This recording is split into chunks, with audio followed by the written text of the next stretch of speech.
नमस्कार, NB news देख रहे हैं आप और मैं हूं आपके साथ मुस्कान। स्वागत है आप सभी का राजधानी लाइव में। बात राजधानी दिल्ली की करेंगे, जहां पर बाजारों में कोरोना प्रोटोकॉल का उल्लंघन आम हो गया है। लोगों में ना तो मास्क लगा रहे हैं लोग और ना ही शारीरिक दूरी का पालन किया जा रहा है, जबकि ये दोनों नियम कोरोना के खतरे, प्रभाव और विस्तार पर रोक लगाते हैं। दिल्ली में सत्तासीन आम आदमी पार्टी सरकार के आदेश के बाद दिल्ली में मास्क नहीं लगाने और शारीरिक दूरी का नियम का नहीं मानने पर 2000 रुपए का जुर्माना भी लगाया जाता है।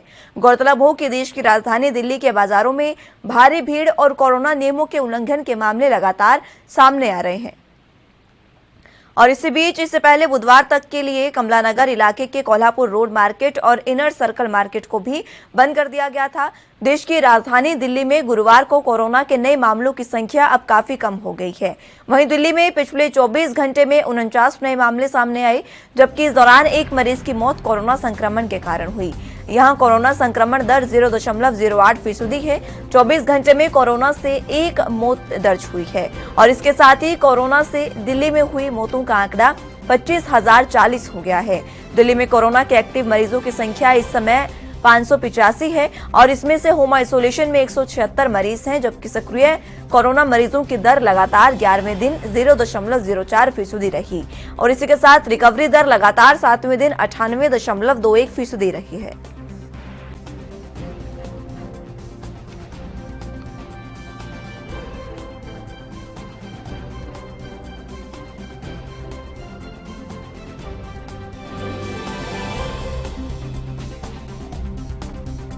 तो महाराष्ट्र दिल्ली में लगातार कोरोना की दर जो है वो कम हो रही है, कोरोना के आंकड़े कम हो रहे हैं, लेकिन लोगों की लापरवाही लगातार सामने आ रही है। कोरोना प्रोटोकॉल का पालन लोग नहीं कर रहे हैं। लोगों के मुंह से मास्क भी नदारद दिख रहे हैं और न ही सोशल डिस्टेंसिंग के नियमों का कोई पालन हो रहा है।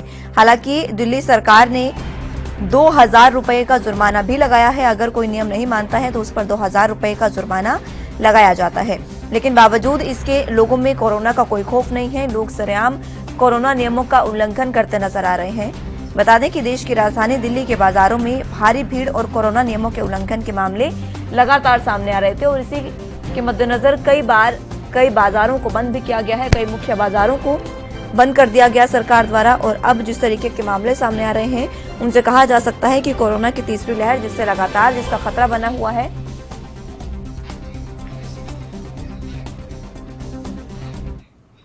ज्यादा जानकारी के साथ दिल्ली से संवाददाता राजीव तिवारी हमारे साथ लाइव जुड़ चुके हैं। राजीव, जिस तरीके से लगातार हमने देखा कि तीसरी लहर का खतरा अभी बरकरार है, आने को है और उसी बीच लोगों की लापरवाही जो है वो अब लगातार बढ़ती नजर आ रही है।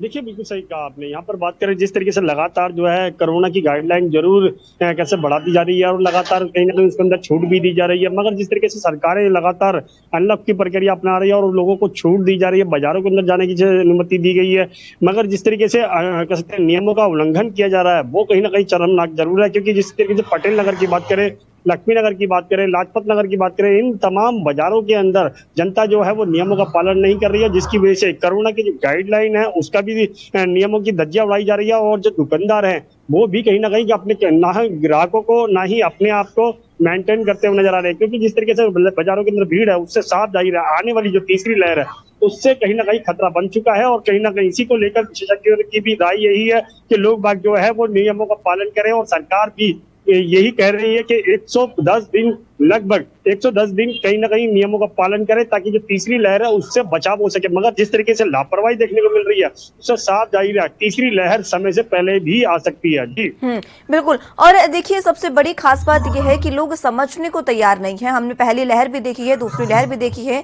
उसके बावजूद भी लोगों में लापरवाही इस तरीके से बढ़ती जा रही है जैसे उन्हें कुछ पता ही ना हो। लोग समझने को ही तैयार नहीं है इस समय।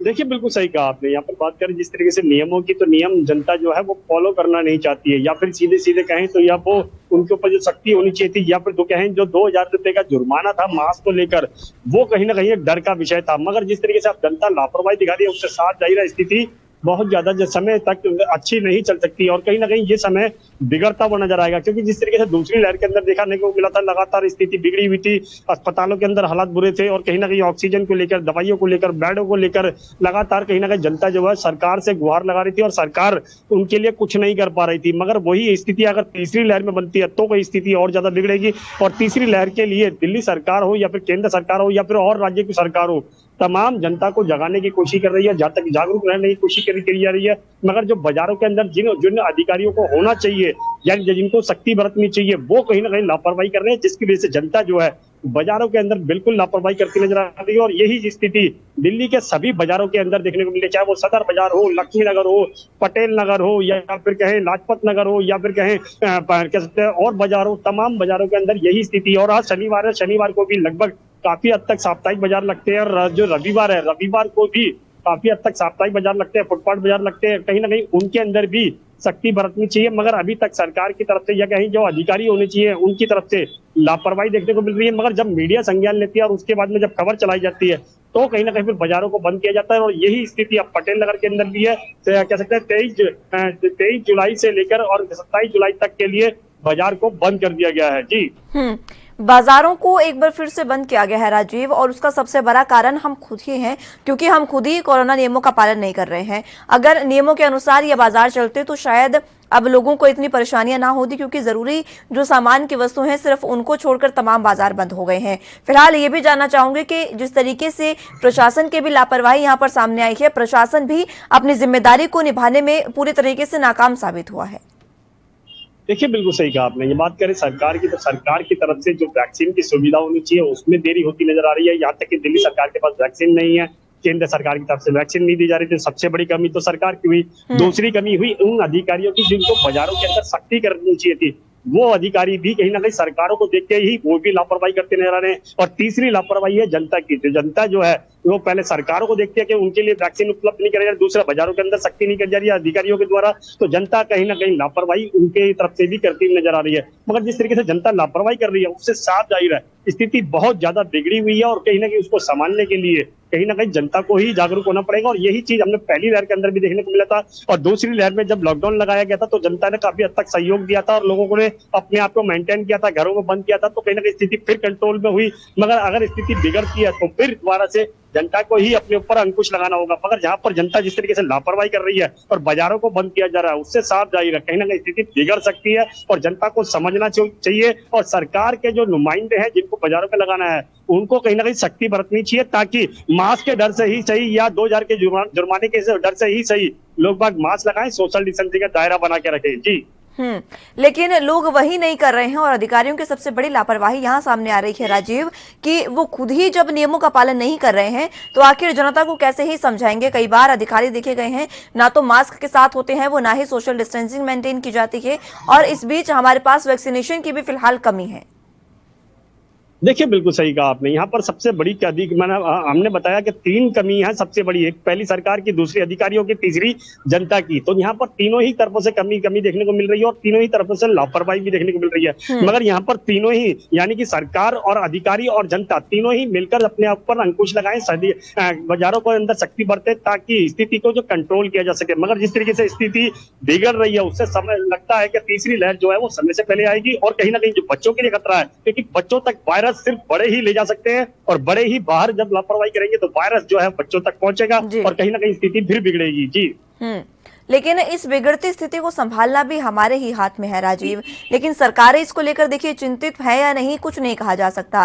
फिलहाल मानसून सत्र चल रहा है, एक और किसान आंदोलन चल रहा है और इन सबके बीच में कहीं ना कहीं तीसरी लहर का बढ़ना तय माना जा रहा है, क्योंकि जिस तरीके से भीड़ एक जगह एकत्रित हो रही है, लोगों में संक्रमण ज्यादा बढ़ता है और बच्चे ज्यादा प्रभावित होते हैं। हमारे पास बच्चों के लिए तो वैक्सीन नहीं है, लेकिन जिन लोगों के लिए हम लगा सकते हैं वो वैक्सीनेशन भी जो हमारा है वो भी बहुत सुचारू रूप से नहीं चल पा रहा है। देखिए, बिल्कुल सही कहा आपने। यहाँ पर बात करें बच्चों के लिए वैक्सीन की, तो वैक्सीन अभी बच्चों के लिए उपलब्ध नहीं है और कहीं ना कहीं सरकार को इसकी तरफ भी कदम उठाने चाहिए। मगर यहाँ पर बात करें ठीक है राजीव, मैं रोकना चाहूंगी आपको, आपसे जानकारी लेते रहेंगे इस पर, लेकिन उससे पहले वक्त एक छोटे से ब्रेक का है, फौरन हाजिर होंगे।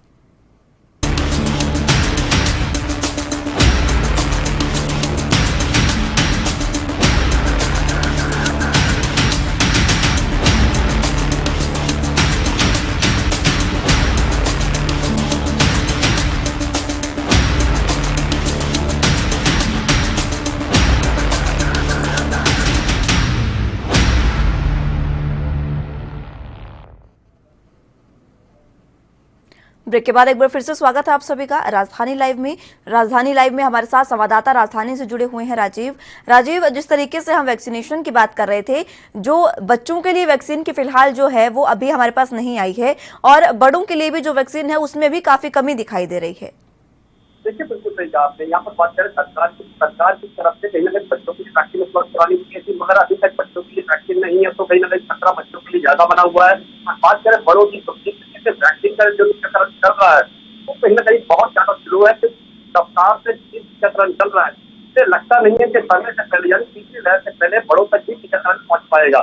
मगर सरकार की लापरवाही करती नजर आ रही है और टीकाकरण की जो रफ्तार है वो बिल्कुल तो पड़ी हुई है। और कहीं ना कहीं जो वैक्सीन सेंटर है वो लगभग दिल्ली के अंदर बंद पड़े हुए हैं। तो यहाँ पर दिल्ली सरकार और केंद्र सरकार दोनों की लापरवाही नजर आती है। मगर जिस तरीके से आप बाजारों की बात करें तो बाजारों के अंदर होनी चाहिए थी, वो कहीं ना कहीं अधिकारियों की तरफ से देखने को मिल रही है और तीसरी जनता की तरफ से तो बिल्कुल लापरवाही देखने को मिल रही है। मगर जनता को समझना होगा क्या अगर सरकारें उसकी नहीं कर पा रही है, नहीं कर पा रही है, तो कहीं ना कहीं समाधान है तो उसके पास है और उनको जानना होगा, ताकि वैक्सीन के लिए भी कहीं ना कहीं सरकार को करनी चाहिए और सरकार उनको वैक्सीन कराए। मगर बाजारों को तो पट्टी है या फिर वायरस करता है, तो हम कम से कम अपने आप ही देखना होगा राजीव कि किस तरीके से जो सरकारें हैं वो स्थिति को संभालती है। बहरहाल बहुत शुक्रिया हमारे साथ जुड़ने के लिए और तमाम जानकारी के लिए।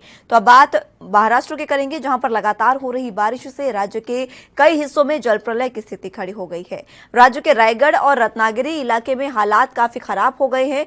भारी बारिश की वजह से 70 से ज्यादा लोगों की इस दौरान मौत की खबर सामने आई है। वहीं 100 से ज्यादा लोग लापता बताए जा रहे हैं। भारी बारिश की वजह से कोल्हापुर, नागपुर, पालघर और ठाणे के कई इलाकों में बाढ़ जैसी स्थिति बन गई है। रायगढ़ के तलई गांव में पहाड़ का मलबा रिहायशी इलाकों पर गिर गया है और इस हादसे में समाचार लिखे जाने तक 38 लोगों की मौत हुई थी। वहीं 70 से ज्यादा लोग लापता हैं। समाचार लिखे जाने तक एनडीआरएफ की तरफ से सर्च और रेस्क्यू ऑपरेशन भी जारी था। सतारा जिले के अंबेघर गांव में भी लैंडस्लाइड हादसे में 8 लोगों की मौत की खबर है। मुंबई से सटे गोवंडी इलाके में एक इमारत गिरने से 4 लोगों की मौत हो गई है। सभी मृतक एक ही परिवार के थे। इस हादसे में 6 लोग जख्मी हुए हैं। मौसम विभाग ने अगले 3 दिन के लिए कोंकण, मुंबई और इसके आसपास के जिलों में रेड अलर्ट जारी किया है। वहीं सीएम उद्धव ठाकरे ने भी लोगों से अपील की है। उनका कहना है कि लोगों को सुरक्षित जगह शिफ्ट करने के आदेश। रायगढ़ के तलई गांव में हुई लैंडस्लाइड की घटना में 35 से ज्यादा लोगों की जान चली गई है। कई जगहों पर रेस्क्यू ऑपरेशन जारी है। मैंने इस बारे में रायगढ़ के जिलाधिकारी निशा चौधरी से बात कर ली है और पूरी जानकारी ली है। लोगों को बचाने के लिए हेलीकॉप्टर समेत अन्य साधनों का इस्तेमाल किया जा रहा है। मैंने इस बारे में एक उच्च स्तरीय बैठक कर प्रशासन से उन सभी लोगों को सुरक्षित दूसरी जगह पर शिफ्ट करने के भी आदेश दिए हैं जहां लैंडस्लाइड की संभावना है। मैं आम लोगों के अलावा स्वयंसेवी संस्थाओं से आपदा की इस घड़ी में जरूरतमंद लोगों की मदद की अपील करता हूं।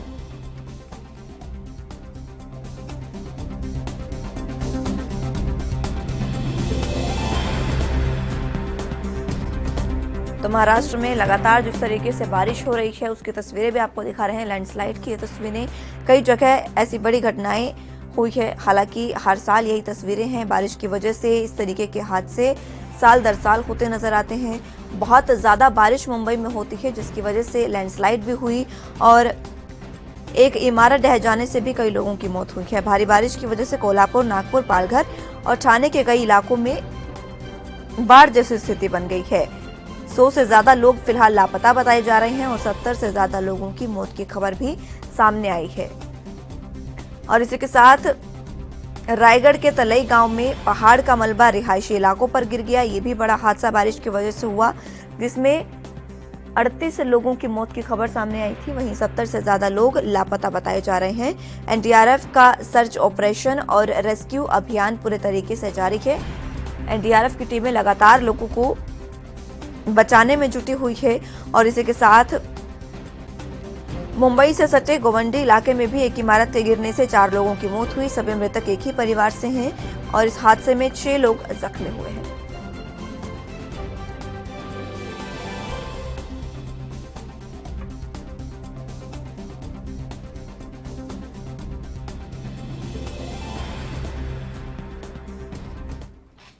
वक्त एक छोटे से ब्रेक का है, लेकिन ब्रेक के उस पार इसी खबर पर सत्यप्रकाश सोनी हमारे साथ संवाददाता जुड़ेंगे, उनसे तमाम जानकारी लेंगे।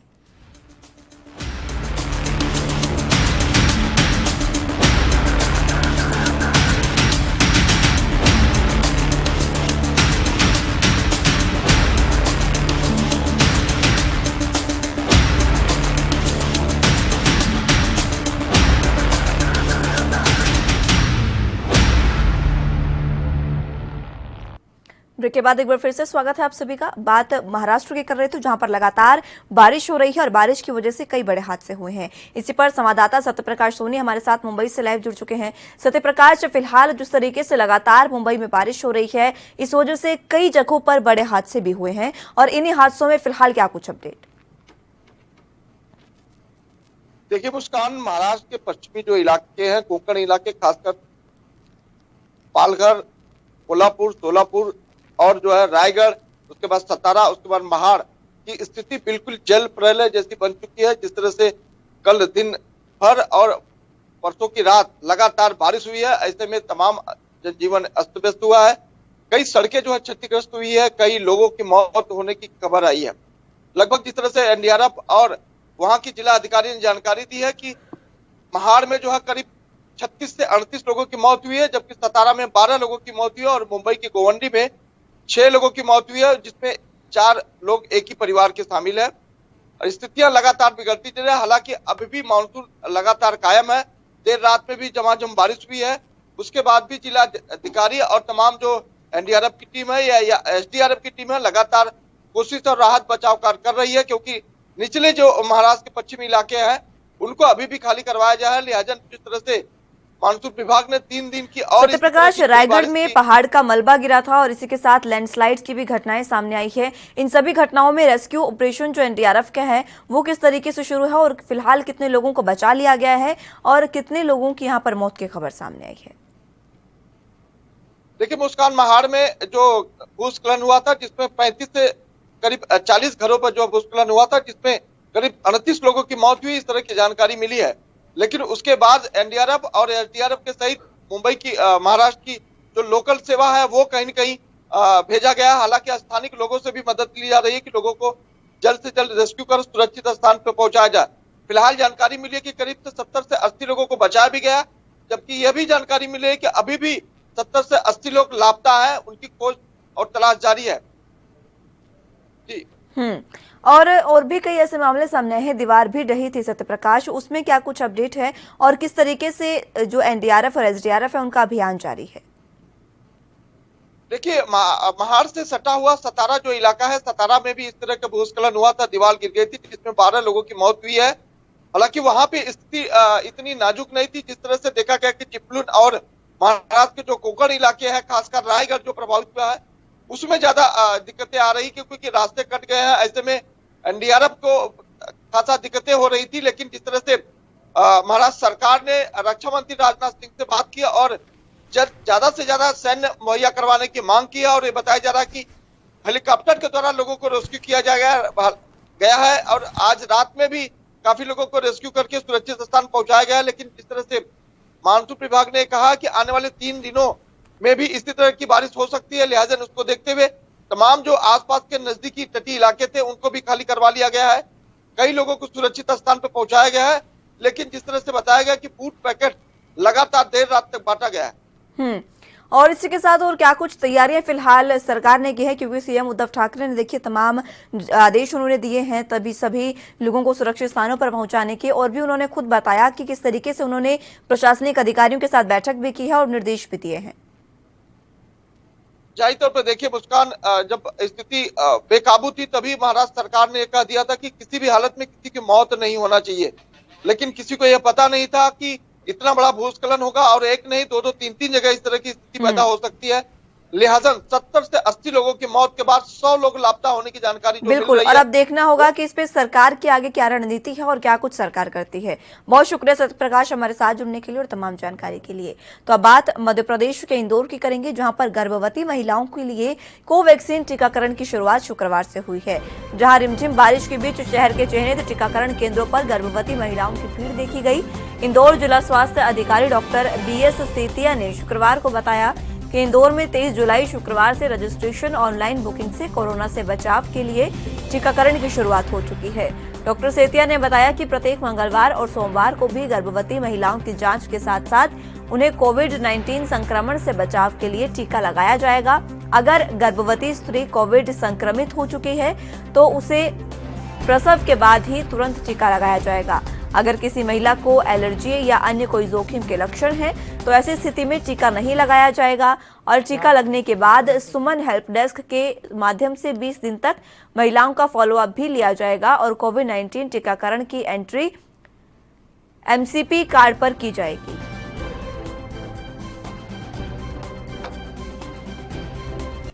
क्या है सर, किस तरह से किन किन सावधानियों को ध्यान रखते हैं सर? हम लोगों को क्योंकि अभी तक जो देख रहे थे हम लोग 18 प्लस और 45 प्लस 60 प्लस तक की जो कोवैक्सीन का टीका लग रहा था। अभी हमको शासन के द्वारा और प्रशासन के द्वारा नई गाइडलाइन आई है कि उसके अंतर्गत जितनी भी गर्भवती महिलाएं हैं उनको हमें सारे कोविड के टीके लगाना है ताकि माँ और बच्चा दोनों सुरक्षित रहे। और ऐसे कोवैक्सीन के टीके लगाने से ऐसा माँ और अभी तक जो स्टडी उनके सामने आ रही है और अभी अंडर प्रोसेस में भी है, तो ऐसा कहीं लग नहीं रहा है कि किसी को कोई साइड इफेक्ट हुए हैं। मगर अगर फिर भी अगर टीके लगते हैं, आज हम लोग देख रहे हैं कि काफ़ी गर्भवती महिलाएं जो हमारी है उनमें भी उत्साह तो है। जो हमारा टारगेट है लगभग 25,000 से 30,000 का जो टारगेट है गर्भवती में जितनी भी एनसी रजिस्टर्ड हो गई है सारी महिलाओं को इसी पर ज्यादा जानकारी के साथ इंदौर से गणेश तिवारी हमारे साथ संवाददाता जुड़ चुके हैं। गणेश, जिस तरीके से अब गर्भवती महिलाओं का भी वैक्सीनेशन शुरू कर दिया गया है, हालांकि अभी वैक्सीनेशन सुचारू रूप से नहीं था, लेकिन अब गर्भवती महिलाओं के लिए भी जो शुरू किया गया है ये वाकई सराहनीय कदम सरकार का है।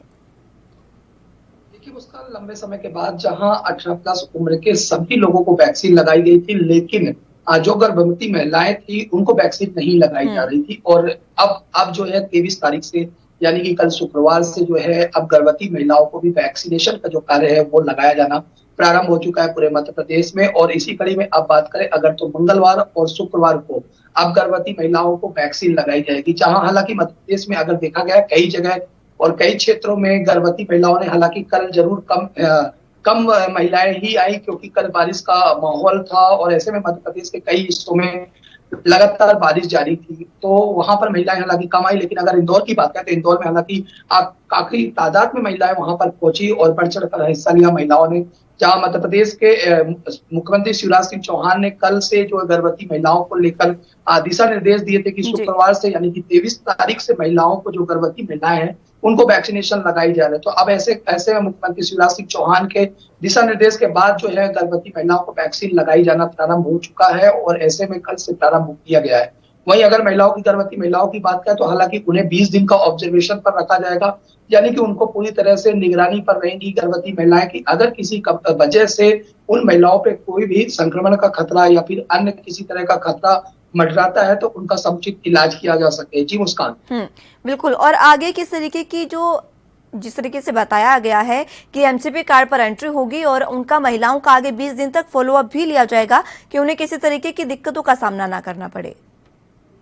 निश्चित तौर पर देखिए मुस्कान, क्योंकि गर्भवती महिलाएं हैं ऐसे में एक साथ 2 जिंदगियां हैं, एक बच्चा भी और एक स्वयं जो है उस बच्चे की मां। तो ऐसे में निश्चित तौर पर निगरानी और फॉलोअप बहुत जरूरी है क्योंकि वैक्सीनेशन का जो ट्रायल है वो कल से ही प्रारंभ हुआ है और ऐसे में कोई किसी तरह की कोई भी खतरा अगर मंडराता है तो उनका समुचित इलाज ताकि हो पाए, इसको लेकर अब जो है उनका पूरा लगातार 20 दिन तक फॉलो अप चलेगा। अगर किसी तरह का कोई भी खतरा मंडराता है या उन्हें कुछ भी ऐसा लगता है या असमंजस लगता है तो वो तुरंत फॉलो अप तो किया ही जाएगा। साथ में ही ऐसे टोल फ्री नंबर भी दिए गए हैं, उन टोल फ्री नंबर पर कॉल कर भी अपना इलाज को लेकर या जो भी परेशानियां हो रही हैं उन परेशानियों को बता सकते हैं जिसका कि पूरा स्वास्थ्य विभाग उनका इलाज करेगा। हालांकि अभी अगर बात करें तो जो कल से प्रारंभ हुई अभी इस तरह की कोई भी खबरें नहीं आई हैं, लेकिन फिर भी सरकार की तरफ से और स्वास्थ्य विभाग की तरफ से जो गर्भवती महिलाएं उन्हें 20 दिन तक फॉलो अप पर रखा जाएगा ताकि उनको किसी तरह का खतरा मंडराता है तो उनका इलाज किया जा सके।